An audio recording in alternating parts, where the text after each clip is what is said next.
The most controversial chef in America, Guy Fieri. I do know Guy Fieri. I just never look at his content. That's all.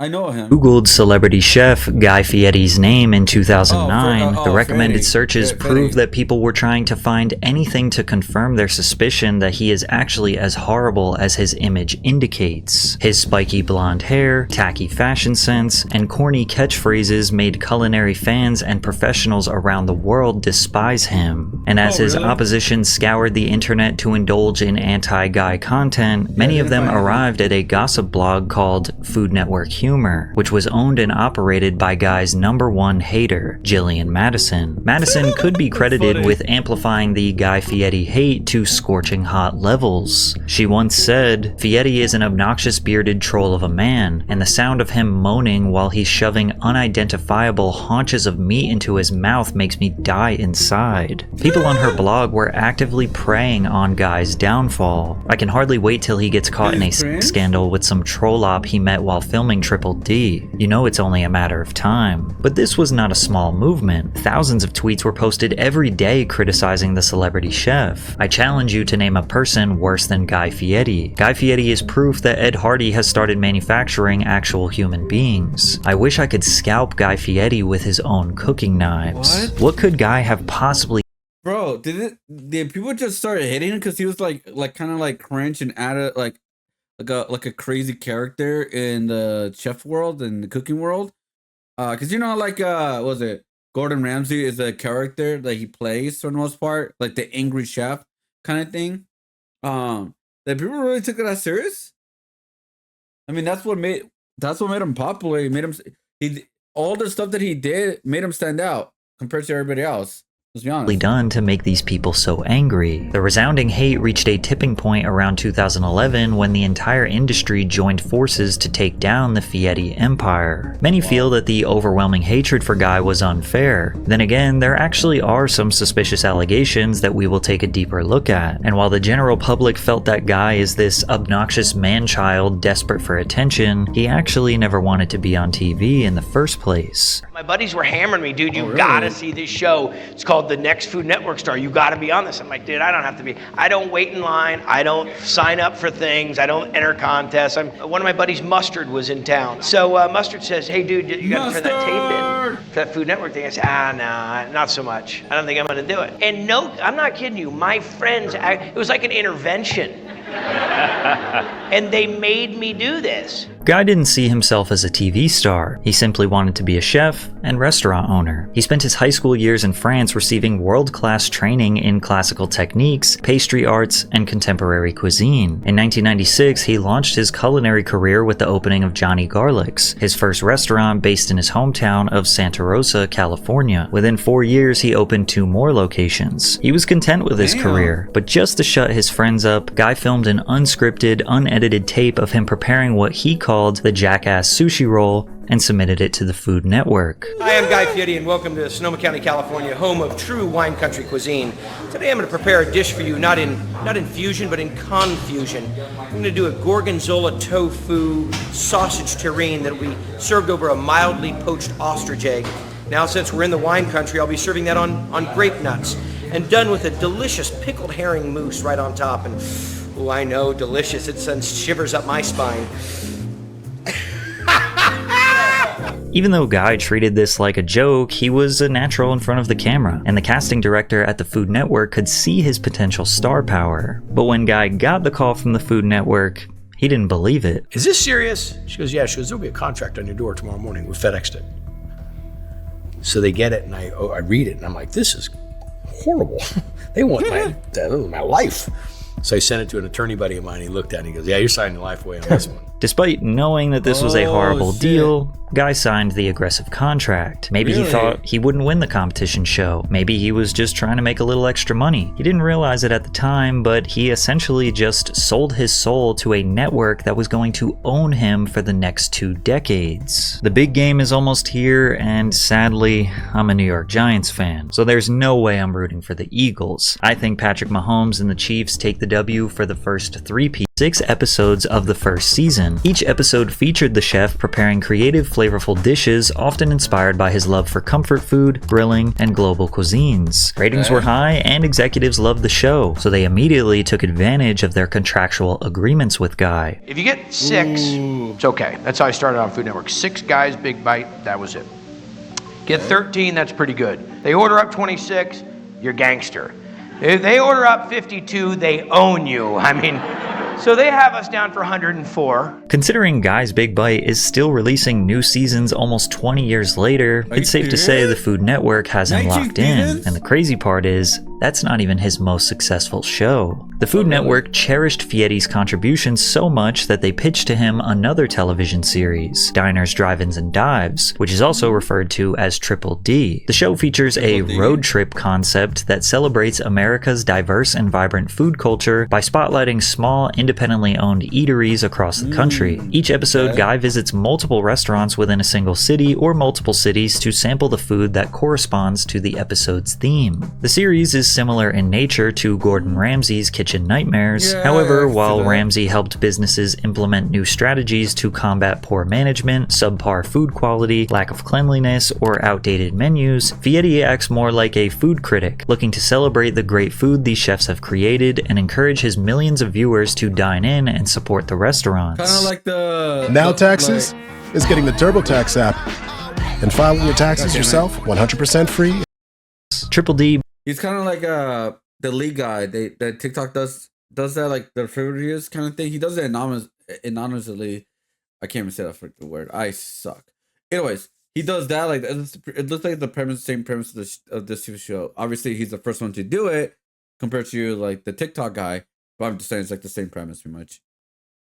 Became the Food Network's top-rated show almost immediately. Due to Fieri's growing popularity, the Food Network made Guy a co-host of Ultimate Recipe Showdown. He became a New York Times bestseller with the release of his 2 Diners, Drive-Ins, and Dives books, and became the spokesperson for the national restaurant chain TGI Fridays. He was selling millions of dollars in merchandise like his Knuckle Sandwich sweatbands and Culinary Gangsta t-shirts. Guy was absolutely exploding in fame and fortune. He got an unexpected shout out while watching Billy Joel perform at Shea Stadium. Joel was just leaning into Innocent Man when he stopped between verses and squinted into the crowd. "Hey, you're that chef guy from TV. I like you." Pointing at Fieri, he said, "Say hi to my wife. She's a chef too. Just don't get too friendly though." He cooked with the chairman of the PGA and the governor of Mississippi, was named the Grand Marshal of multiple NASCAR events, cooked for the US Navy troops in the Persian Gulf, and he even cooked for the president at the White House. This was an absolute takeover. Guy Fieri was everywhere, and culinary fans were sick and tired of him being shoved in their faces. The Food Network typically featured a diverse range of chefs with varying culinary expertise, and in 2 short years, it became dominated by Guy's shows that pretty much unanimously showcased standard American cuisine. This led to an anti-Guy Fieri movement that was about to spiral out of control. One of the biggest critiques Guy has gotten since his rise to fame is his loud persona and over-the-top aesthetic. His spiky bleached hair and bowling shirt combo makes him look like the lead singer of a Smash Mouth cover band. However, Guy suggests that he doesn't get to decide what he wears on screen. We got the pilot deal for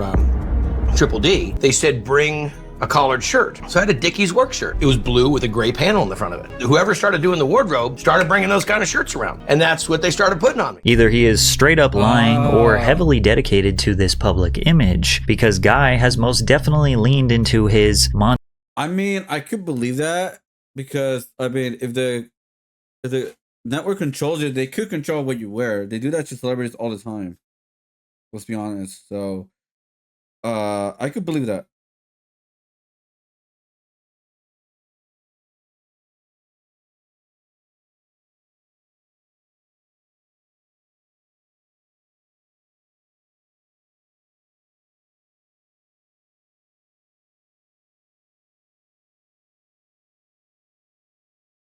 Holy shit. Let's see. I just got a comment from the thing. Y'all are unrealistic in every request. Move on. You want every... I'm saying... Hold up.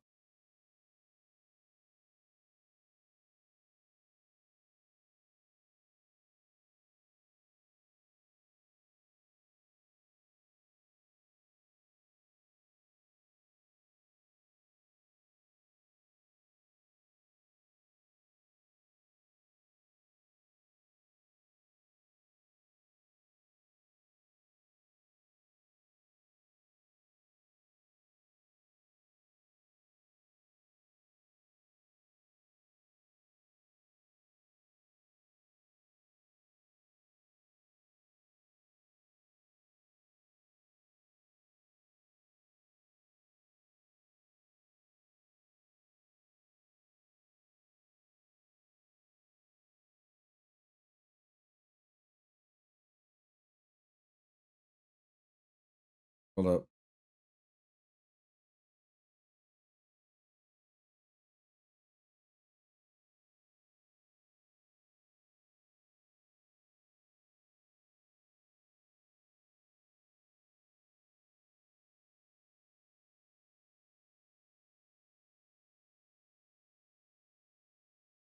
There we go.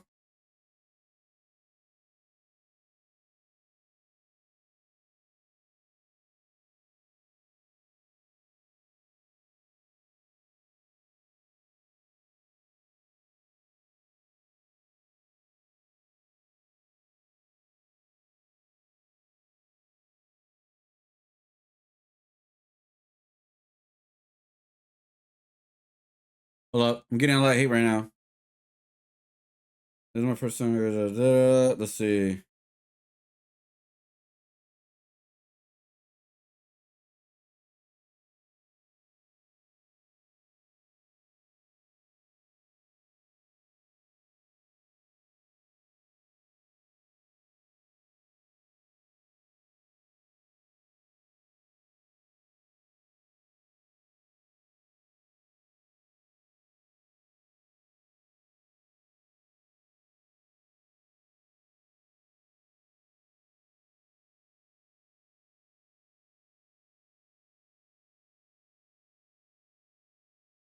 Right, there you go.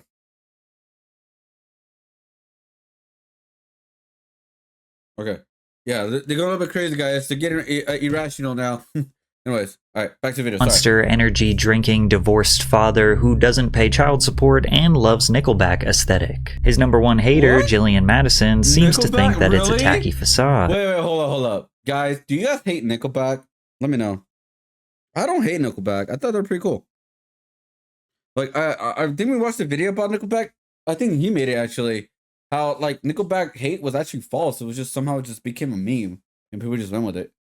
It's hard to pick one thing. It's pretty much the whole package. The whole bad boy persona is phony. His flip-flops with a skull on them, the sunglasses on the back of his head, his 45-year-old punks that hang around with him. But make no mistake, there is an entire market of middle America men who never watched a cooking show in their life that could now identify with Guy. Susie Fogelson, the head of marketing for the Food Network, explained his appeal. He really resonates with men, Fogelson said, adding that Fieri's primetime shows attract more male viewers than any others on the network. Fieri's aesthetic and palette was nearly a one-to-one recreation of an average middle-aged man you would see at a swanky diner on the outskirts of Dayton, Ohio. But to tie the package together, he also spoke like one. His haters could not stand his corny catchphrases. Now we're gonna do ham. Each piece we do this to? Every piece hand trimmed. At Vistaprint, we print all the signs that help your small business stand out. We print tabletops that get your brand seen up close. So it's hand-to-ham combat. That puts the shamalama in ding-dong.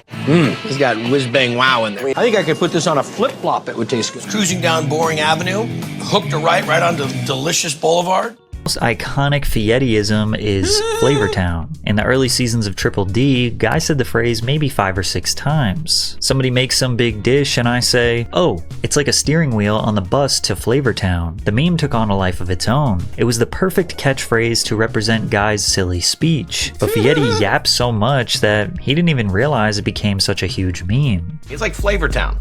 People come up and bring these, like, Flavortown, man. I'm the mayor of Flavortown. I'm like, okay.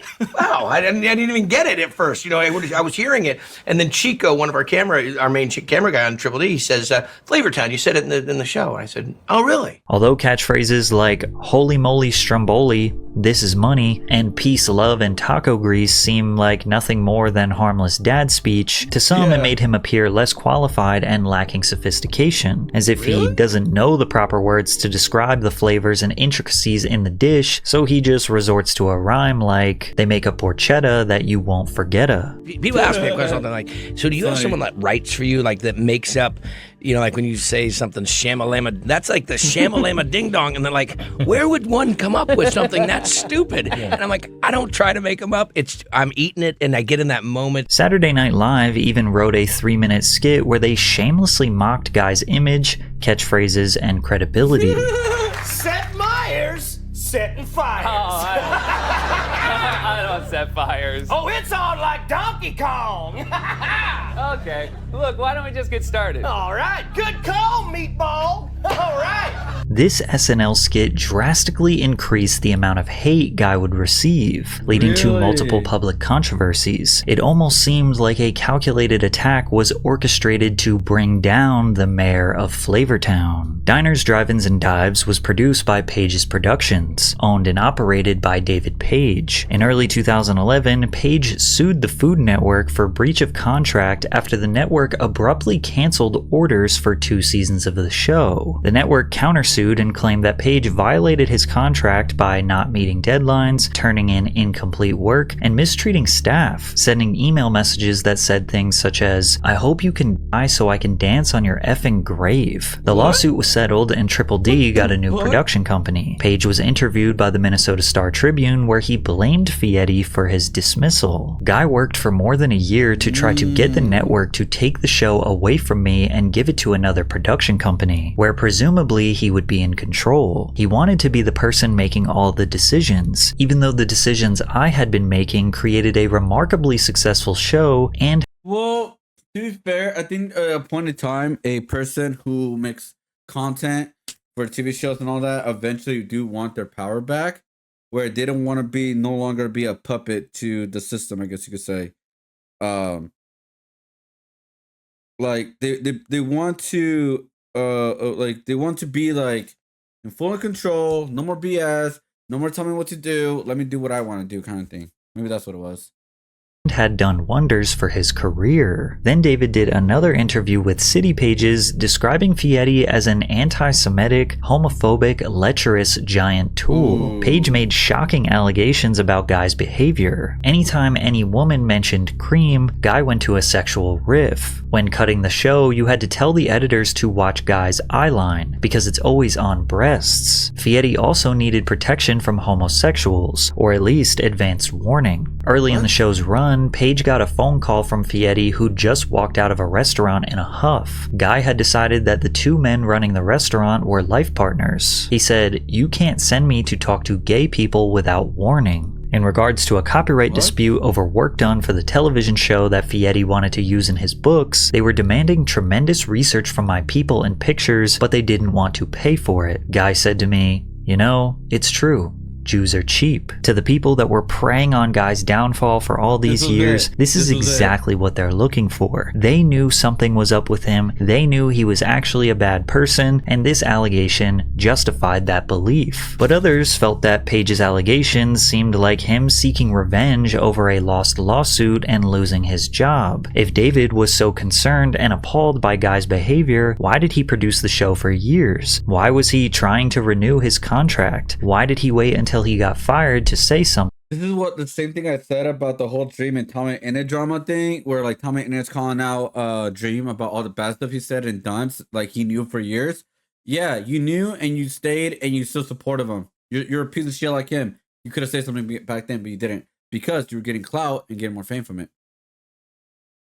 Regardless, the narrative that Guy Fieri was homophobic spread like wildfire, and although he never addressed these allegations, some people changed their mind about them in 2015. After Florida's Supreme Court lifted the state ban on same-sex marriage, celebrity chef Art Smith hosted an event that offered 101 free weddings to same-sex couples, and Guy Fieri officiated all 101 of those weddings. To add fuel to the Fieri fire, one of his other biggest haters, author and chef Anthony Bourdain, took every opportunity he could to troll and criticize Guy. When was the last time you remember just like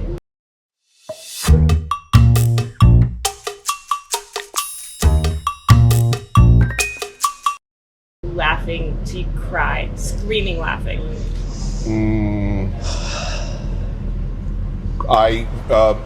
Guy Fieri's tweet that he was on his way to a Nickelback concert. That was like the funniest fucking thing. Of course. To some chefs and critics, Guy seemed to be making a spectacle out of a beautiful, age-old craft. Bourdain was just bold enough to say how he actually felt. I look at Guy Fieri and I just think, Jesus, I'm glad that's not me. You work that hard and there's not a single show of yours that you'd want to sit down and say, hey, I made that last week. Look at that camera work. It's really good, huh? I'm proud of what I do. Then Fieri's $200,000 Lamborghini Gallardo was stolen from the dealership while undergoing maintenance, to which of course Bourdain had to poke fun at him on Twitter and act like it was he who stole the Lamborghini. Bourdain was also very quick to criticize Guy's gigantic 500-seat restaurant in the heart of Times Square, Guy's American Kitchen and Bar. He described it as a terror dome. I'm fascinated by the Guy Fieri Terror Dome they just opened up. Terror Dome. Like 600 seats, something like that, and a gift shop. And all of these poor diners, drives, and whatever, douchebags waddle in there, you know. First of all, he single-handedly turned the neighborhood into the Ed Hardy district, which I'm a little pissed off about, right? But all of these poor bastards, they see him eating cheap food on TV. They go in there, it's like, what? You know what's crazy? I do want to make a video about Ed Hardy, because he is like one of the most hated artists in modern time for some reason. I don't know what reason why. I think because like people just don't like his art style, but he has so much fans that he made so much money within his art style. I bet, you know what? I'd be a very interesting story to look into. $18 for a hamburger? You know, the French. I get the pricing sucks, but man, that's why you just don't go to those restaurants, in my opinion. Hell no, I would not pay that much money for that. You know, I would not pay $18 for a burger, bro. Are you kidding me? What? I'm good.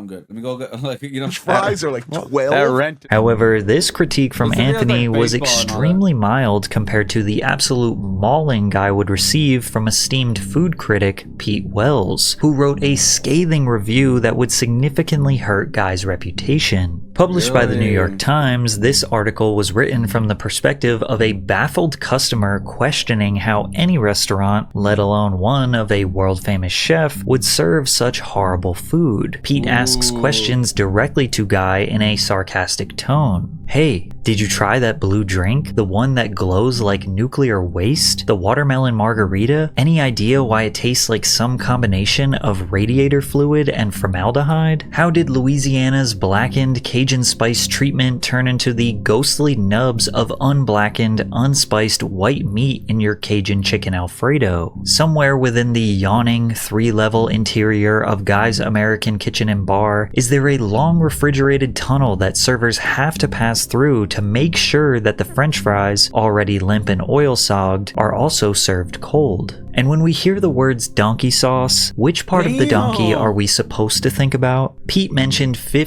Yo, what up, Graphic? How's it going, dude? What's good? Just working on a commission piece right now. We're watching about the most controversial chef in America, Guy Fieri. Fieri, I forgot his name. And we're drinking my 4th beer, Modelo, Chelada, Mango, and Chili. It's not that great. I give it a 5 out of 10. I think that chili just sucks in beer, man. I don't know why people like chili in beer. Anyways, how you doing?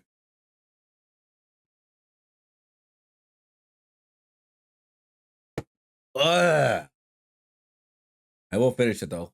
15 different items on the menu and described nearly all of them as inedible. Now, it's easy for me to understate just how vicious this review was. Larry Olmsted of Forbes called Wells's assessment of Fieri's restaurant the most scathing review in the history of the New York Times, and likely the most widely read restaurant review ever. The review...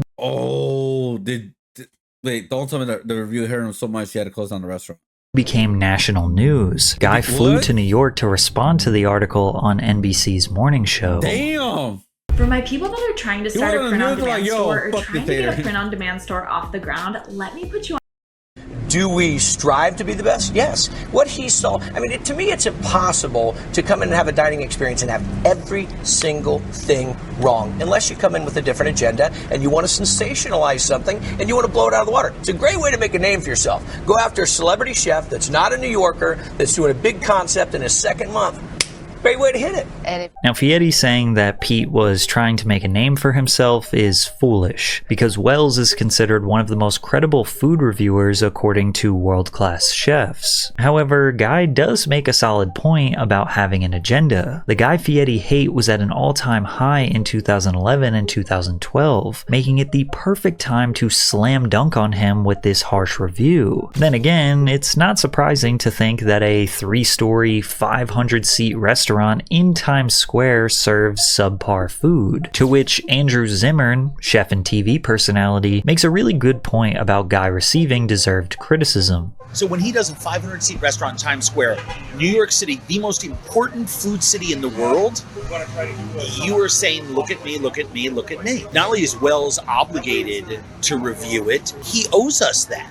Because so many millions of people out there are going to say, hey, when I'm in New York, I should go there. Shortly after this review was published, footage of Guy fist-fighting his hairdresser was leaked to the public. It seemed like his all-out downward spiral was in full effect. Then in January 2016, a restaurant inspection uncovered a variety of flies throughout the restaurant in Times Square. The report said, filth flies include house flies, little house flies, blow flies, bottle flies, and flesh flies. Food and sewage associated flies include fruit flies, drain flies, and phorid flies. That's 8 different types of flies living in the restaurant, which is— Bro, that is a perfect way to go to a restaurant, guys. All right?